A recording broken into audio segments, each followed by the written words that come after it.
Good morning, girls and boys. As you can see, I am at the Emerald Coast Zoo today with Ed and Abu behind me.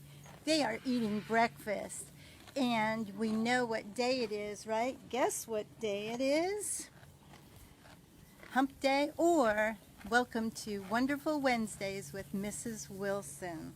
I have one of my most favorite books, and I hope we can see it with the sun being so bright here, but it's called Koala Lou. It's written by Mem Fox and illustrated by Pamela Lofts. One of my favorite books. There once was a baby koala, so soft and round that all who saw her loved her. Her name was Koala Lou. Look at that little baby face.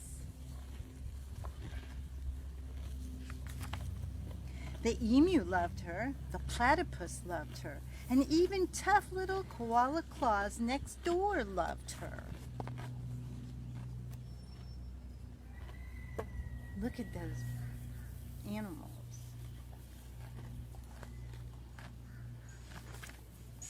But it was her mother who loved her the most.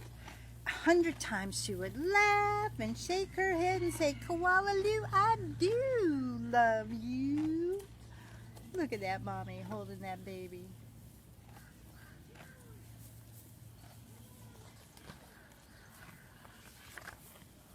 Whenever she stretched in the early morning sun or climbed a gum tree or bravely went down the path all by herself, her mother would smile and say, "Koala Lou, I do love you."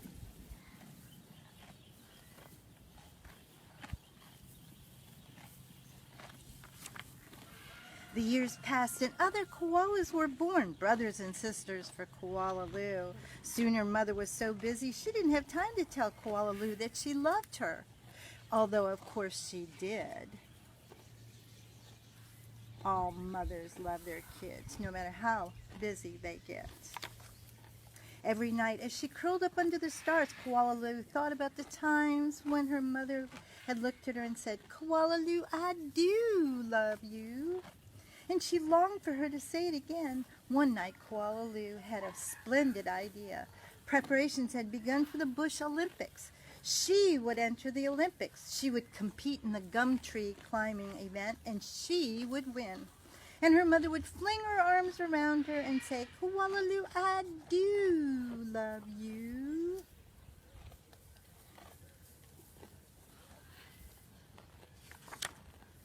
Koala Lou began her training right away. She jogged and puffed and lifted weights and panted. She hung from a branch with one claw at a time as she ate. She did push-ups till her stomach hurt, and last of all she climbed the tallest tree that she could find over and over and over again. Whew, she was determined, wasn't she?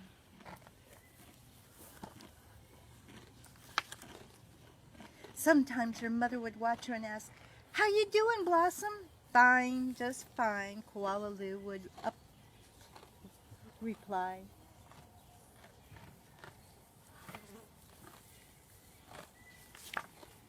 At last the day of the Bush Olympics arrived. Oh my gosh, look at all the different types of animals.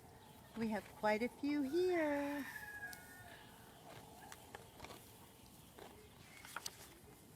Koala Claus had also entered the gum tree climbing event, and everyone knew how fast she was.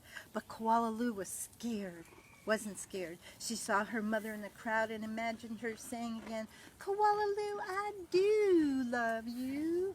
Her heart filled with hope. There's her mom with all the kids around her.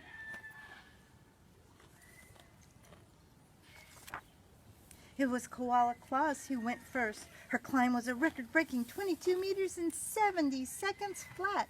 The spectators whistled and cheered and wildly waved their party hats.